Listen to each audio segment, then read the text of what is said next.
Thank you very much and good. Un grand merci et bonjour. Je vais enlever le casque de traduction qui m'a permis de suivre la présentation par le biais de la traduction. Malheureusement, je vais m'exprimer en anglais puisque je ne maîtrise pas le français. Un grand merci de m'avoir invité ici. Je m'appelle Jordis Tradowski, je travaille au Deutsche Wetterdienst, DWD, c'est l'Institut météorologique allemand. Nous faisons de la prévision, des projections en matière climatique et je vais vous présenter une étude récente que nous avons élaborée suite aux graves inondations qui ont affecté l'Allemagne et la Belgique. Et je pense que vous en avez tous conscience de ces événements dramatiques qui nous ont affectés en juillet 2021. Voilà, ça fonctionne, c'est parfait. Donc, ma première diapositive, je vous ai indiqué ici deux de mes co-auteurs de cette étude qui travaillent avec moi au DWD, mais cette étude a été réalisée par un plus grand nombre de personnes et vous allez avoir le crédit de ces personnes, plus d'une trentaine de personnes qui ont collaboré à cette étude pour analyser cet événement du monde entier, sachant que cet événement était très très grave et donc nous avons mis ensemble un groupe d'experts assez large pour étudier cette situation et élaborer cette étude qui s'intéresse donc à l'impact du changement climatique sur ce type d'événements dramatiques. Donc, d'abord, un petit peu d'éléments sur les raisons qui nous ont fait réaliser cette étude. Comme vous le savez, nous avons eu ces inondations qui nous ont très gravement affectés en Allemagne et au Benelux, avec un impact très très important, plus de 200 morts, avec un coût assurantiel très élevé, avec une estimation qui a été réalisée en août, donc une estimation préliminaire entre 4,5 et 5,5 milliards de préjudices pour l'association allemande des assurances. Donc un très très gros volume de sinistres au niveau assurantiel. Donc, quelques jours après les inondations, le projet World Weather Attribution, WWA, a décidé de lancer ce qu'ils appellent une analyse d'attribution et nous sommes joints à cet effort pour étudier effectivement les éléments de ces inondations et la façon dont le changement climatique l'avait affecté. Vous avez ici quelques éléments sur les précipitations cumulées. À gauche, vous avez les précipitations cumulées sur 2 jours et à droite, pour chacun des jours, le 13 juillet et le 14 juillet, les précipitations cumulées. Ce que vous pouvez voir, c'est que sur l'Allemagne, nous avons eu une journée qui a eu l'impact le plus lourd, qui était le 2e jour, c'est-à-dire le 14 juillet. Et en ce qui concerne les autres pays, c'était un événement qui a affecté effectivement toute la zone sur les 2 jours. Je voudrais maintenant vous donner quelques éléments d'introduction sur ce projet, cette initiative World Weather Attribution. World Weather Attribution, la World Weather Attribution Initiative a été créée en 2015. Elle a été créée pour évaluer l'influence du changement climatique sur un certain nombre d'événements extrêmes, de forte gravité, juste après que les événements se soient produits, puisque nous avons ces analyses d'attribution depuis un bon moment. La première a été réalisée en 2005, mais de façon traditionnelle. Ils ont été réalisés par des scientifiques, des chercheurs, passent par le biais de l'analyse par les pairs et est publié généralement des mois, voire quelques années après l'événement. Le public n'a plus la sensibilité, est déconnecté, disons, de l'événement. Donc cette initiative, World Weather Attribution, et ces analyses ont été créées pour effectivement sensibiliser le public. Donc en fait, en impliquant les médias, l'opinion publique et les décideurs aussi rapidement qu'aussi après l'événement. Donc dans les quelques semaines après l'événement, c'est effectivement comme cela que ces analyses d'attribution sont réalisées. Comme je l'ai dit, ces analyses sont publiées très rapidement, donc ils ne passent pas par le biais des revues par les pairs, mais ils utilisent les méthodes qui sont utilisées dans le cadre des approches de revues par les pairs. Donc effectivement, ces méthodes sont reproductibles et sont reproductibles reproductible de façon très rapide et efficace. Vous avez ici une copie d'écran des deux fondateurs de cette initiative World Weather Attribution, Frédéric Otto et Gert-Jan van Oldenburg. Cette année,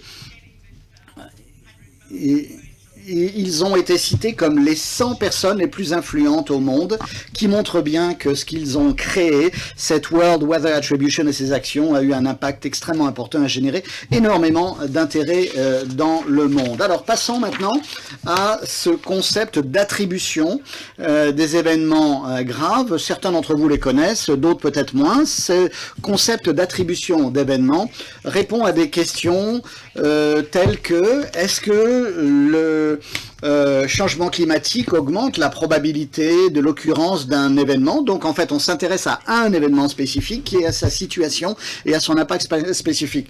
On s'intéresse également à des questions comme si le changement climatique a généré un impact plus grave, plus fort. Donc est-ce que l'impact aurait été si important s'il n'y avait pas eu de changement climatique? Nous faisons cela en comparant deux univers. Un univers actuel avec le changement climatique en place, avec les activités humaines, avec un autre monde, un monde où il n'y aurait pas d'humains, où il n'y aurait pas de changement climatique en cours. Et en comparant ces deux mondes, ces deux univers, c'est comme cela que nous en tirons nos évaluations. Alors maintenant, les définitions. Définition de ces événements en termes de méthodologie qui fait toujours une partie importante de ces analyses d'attribution. Dans ce cas, l'événement a été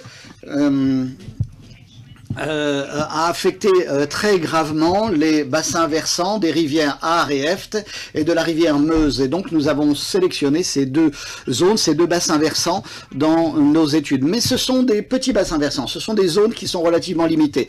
La zone noire, c'est le bassin hydrographique combiné de la rivière Aar et de la rivière Eft. Et la zone rouge, c'est le bassin versant de la Meuse.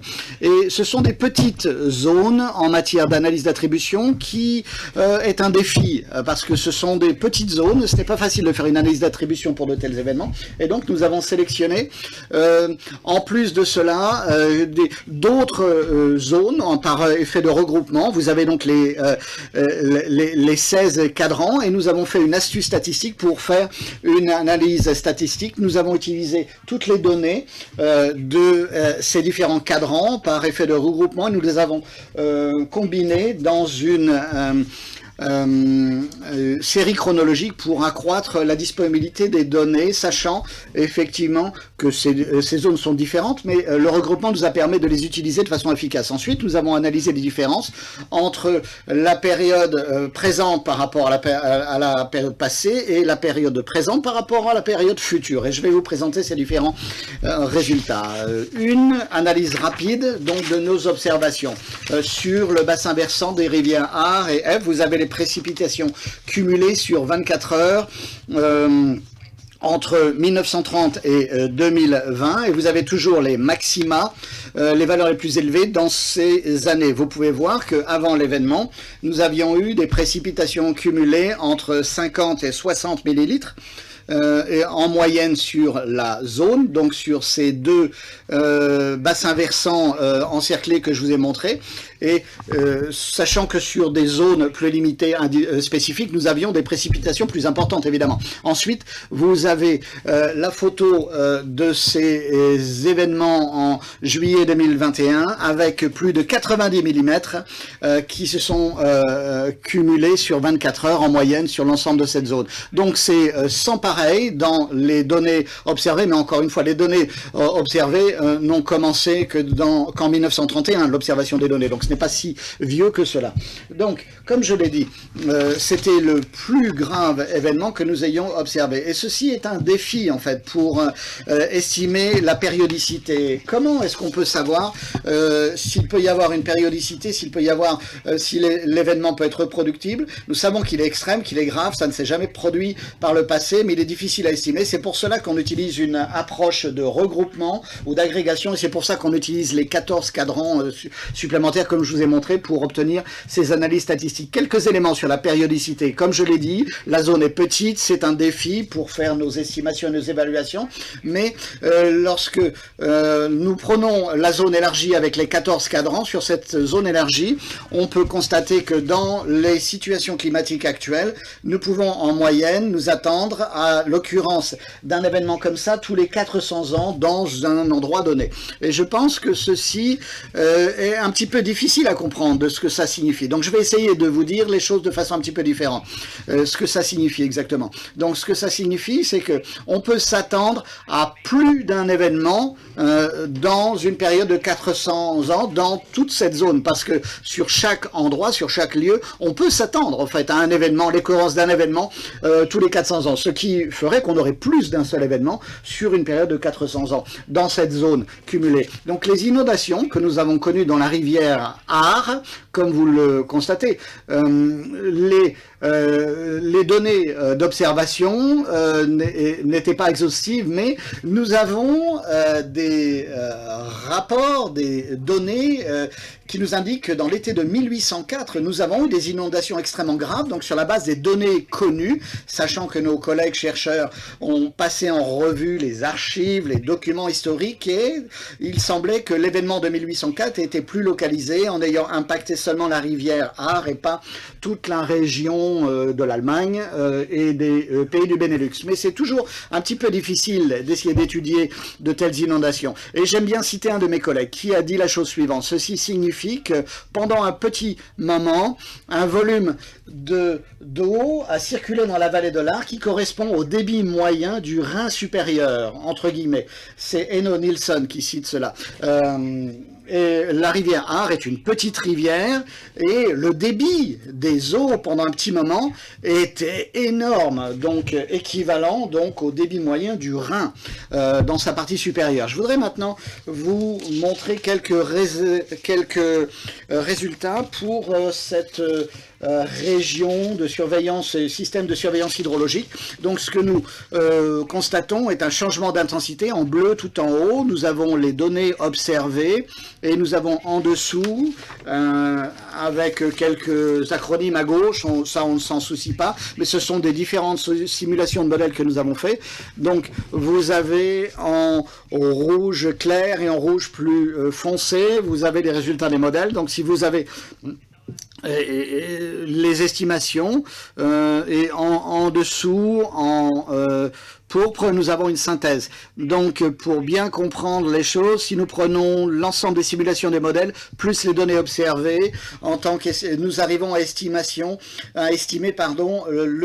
l'intensité du changement. Vous avez le niveau du 0 et vous voyez une claire augmentation de l'intensité, du niveau d'intensité de cet événement entre 3 à 17%, ce qui est une large fourchette puisque cet événement était de taille moyenne, mais l'équipe de chercheurs a décidé que cette fourchette doit être donnée, que nous ne donnions pas une best estimate, comme on dit en anglais, une meilleure estimation, puisque l'échelle était petite. Nous avons utilisé un modèle à haute résolution qui donne une légère incertitude, mais nous avons un signal très clair que nous aurions effectivement une intensité supérieure du fait du changement climatique. Et nous avons des chiffres similaires en matière de ratio de probabilité. Donc le ratio de probabilité, s'il est au-dessus de 1, et vous avez la ligne du 1 ici, s'il est au-dessus de 1, alors ceci indique que le changement climatique a augmenté la probabilité d'occurrence de cet événement, et vous avez les données observées en bleu, les modèles individuels simulés en rouge foncé, vous avez les résultats combinés, synthétiques, et en pourpre, en violet, vous avez donc les résultats combinés des données observées et des données modélisées. Et vous avez encore une fois un signe très clair de l'augmentation de la probabilité du fait du changement climatique. La fourchette est encore assez large. Nous sommes entre 1,2, c'est-à-dire 20% d'augmentation, et un ratio de probabilité de 9. Encore une fois, la fourchette est très large, je le sais, mais nous avons un signal très très clair qui oriente dans une direction. Avec cela, je voudrais synthétiser les résultats pour laisser un petit peu de temps pour les questions. Donc, comme je l'ai dit, notre résultat principal est que nous constatons un signal très solide que la probabilité et la gravité est augmentée du fait du changement climatique. Et ça a été un défi parce que l'événement était relativement sur un territoire géographique très limité, mais les résultats qui y ressortent sont solides. Nous pouvons dire que les inondations, les précipitations observées dans ces bassins hydrographiques limités ont dépassé toutes les observations enregistrées. L'estimation de la périodicité et de l'attribution a été un défi sur des zones si réduites. C'est pour ça que nous avons utilisé cette approche de regroupement sur les 14 cadrans, sur une région élargie, et nous observons une augmentation de l'intensité entre 3 à 19% et une augmentation de la probabilité de l'occurrence d'un tel événement entre 1,2 et 9. Et voilà, je vous ai promis quelques citations, un petit peu de bibliographie, une étude, c'est la première citation de cette étude, et je vous ai parlé de la méthode de revue par les pairs. Si vous souhaitiez regarder tout cela, vous avez ces éléments. Je voudrais vous remercier de votre attention et de m'avoir permis d'intervenir devant vous, et vous avez effectivement les coordonnées. Vous pouvez nous contacter au service météorologique allemand si vous souhaitiez nous contacter. Thank you very much. Merci beaucoup, Yordis.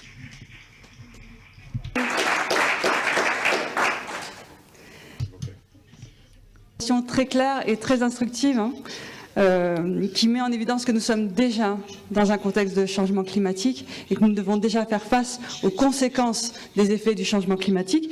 Je vous propose maintenant de consacrer un temps aux échanges. Je vous propose de commencer par des questions qui nous sont parvenues sur le chat, parce qu'il y en a eu quelques-unes que j'ai reçues, et je vous en cite quelques-unes. Ok. Et après, je vous donnerai la parole dans la salle.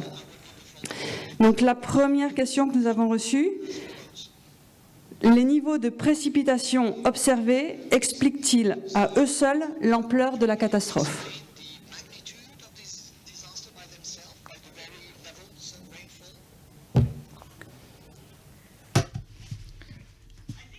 Je pense que oui, dans une certaine mesure, parce que comme on a pu le voir dans les archives de données observées, on est au-delà des données observées, et ces précipitations sont tombées dans une zone avec des vallées assez profondes, avec les rivières et des bassins versants. Donc un tel niveau de précipitation de façon isolée dans une région aurait effectivement conduit à des impacts très très graves. Une autre question, toujours sur le chat. Qu'est-ce qui confère un caractère si exceptionnel à l'événement? L'intensité des précipitations ou leur étendue géographique?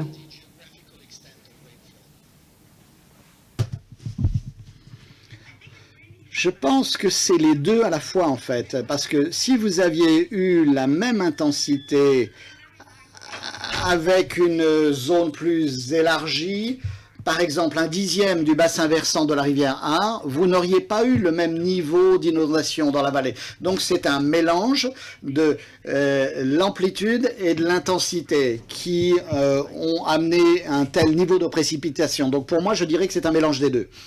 Est-ce qu'il y a d'autres questions dans la salle? Oui, je vois deux questions. Alors, je vais vous porter le micro.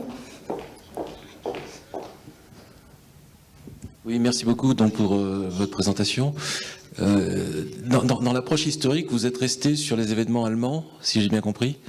Il y a un intérêt, me semble-t-il, de regarder ce qui se passe un petit peu à côté, puisqu'il y a des analyses historiques d'événements qui se sont passés sur un certain nombre de grands bassins versants en France, donc pour pouvoir effectivement réexaminer le problème de fréquence.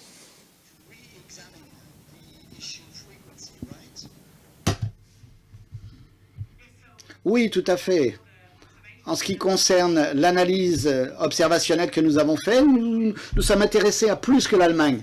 Nous avons pris également la partie belge du bassin versant de la Meuse, ainsi que les 14 cadrans de cette zone élargie. Je ne vous ai pas donné tous les détails aujourd'hui parce que ça nous aura pris trop de temps, mais on pourrait effectivement éteindre cette analyse à la France sur les bassins versants français, mais je pense que les données effectivement ressortent assez solidement.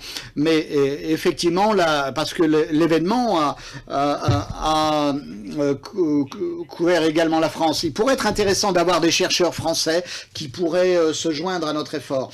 Ce que je peux dire, qu'en plus des bassins versants de la rivière Ar, de la rivière Eft, nous nous sommes intéressés au bassin versant de la Meuse et nous avons observé que l'événement était sans précédent. Lorsqu'on a pris également les 14 cadrans regroupés, nous avons identifié d'autres événements de cette échelle qui étaient de cette intensité. Ça peut se produire, mais encore l'impact n'était pas aussi fort. Donc le même niveau de précipitation tombe lorsqu'il tombe sur des zones géographiques plus plates. On n'a pas le même impact que lorsqu'on a des précipitations qui tombent sur des vallées un petit peu plus profondes.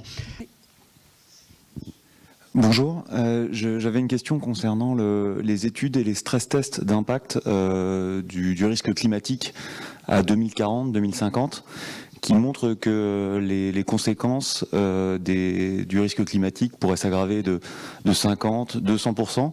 Quand on voit qu'on a déjà des événements comme celui-là qui, d'après vos études, se sont aggravés entre plus 30 et plus 900%, est-ce que ça vous semble cohérent avec les études de stress test qui sont faits? Est-ce que les études de stress test qui montrent des changements qui ne semblent pas si importants que ça, en fait, plus 50 ou plus 100% à 20 ou 30 ans, vous semblent cohérentes par rapport à ce que vous faites?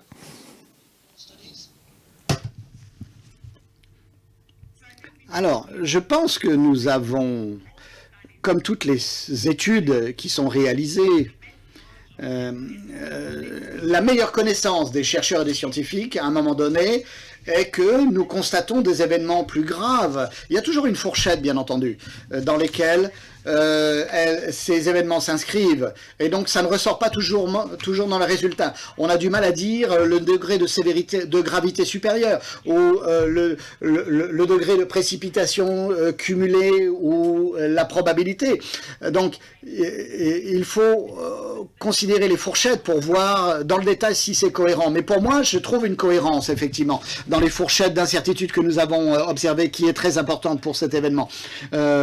Pour moi, l'essentiel, c'est qu'il y a une augmentation et que nous verrons une augmentation encore plus importante dans l'avenir du fait des changements climatiques. Et c'est ce que nous, en tant qu'humains, devons avoir conscience et qu'il nous faut nous préparer à de tels événements et que lorsqu'ils se produiront, qu'ils seront plus forts, qu'ils auront un impact plus fort par rapport à l'expérience que nous avons des événements passés. Thank you very much. Une dernière question? Oui, bonjour, merci pour cette étude. J'avais une question sur vos projections. Il y a plusieurs scénarios en fait d'élévation des températures à horizon 2100. Sur quel est le scénario, selon vous, quel est le plus probable des scénarios en fait? Est-ce que c'est le RCP 4.5, le 8.5? Parce qu'en fait les projections, clairement en fait, les projections de sinistralité à horizon 2100 ou 2050 dépendent très très clairement en fait des scénarios d'élévation des températures ou d'émissions de carbone. Donc du coup dans vos modèles en fait, quel est selon vous, quel est le scénario le plus plausible actuellement en connaissance en connaissance de cause de la situation actuelle?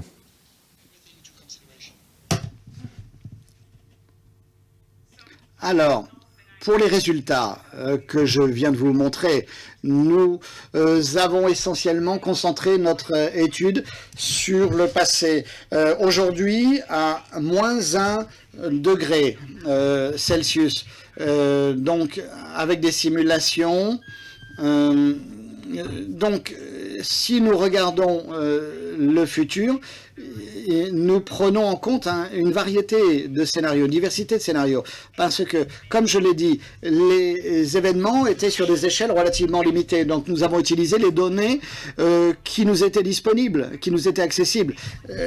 Et certains étaient du RCP 8,5, l'autre était RCP 4,5, mais les principaux résultats qui regardaient vers le passé étaient basés sur des simulations qui avaient des petites projections vers le futur, alors que ces scénarios avaient peu de projections vers le futur. Donc les éléments que je vous ai montrés sur ma dernière slide étaient basés par rapport au passé, c'est-à-dire par rapport à la période pré-industrielle jusqu'à maintenant. Peut-être une dernière question qui vient d'être posée sur le chat. Dans quel état se trouve la région impactée aujourd'hui, 4 mois après la catastrophe? Le territoire est-il résilient?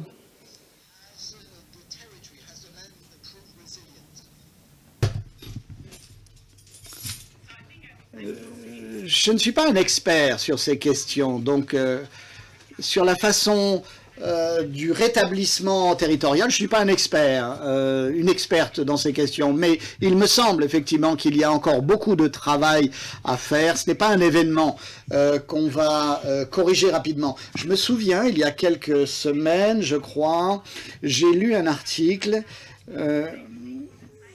où des résidents n'avaient pas encore de chauffage dans leur maison, alors que moi je chauffais déjà et que les températures commençaient à baisser. Donc tout n'est pas encore en place. La démarche sera un petit peu longue, je pense. Thank you very much for this.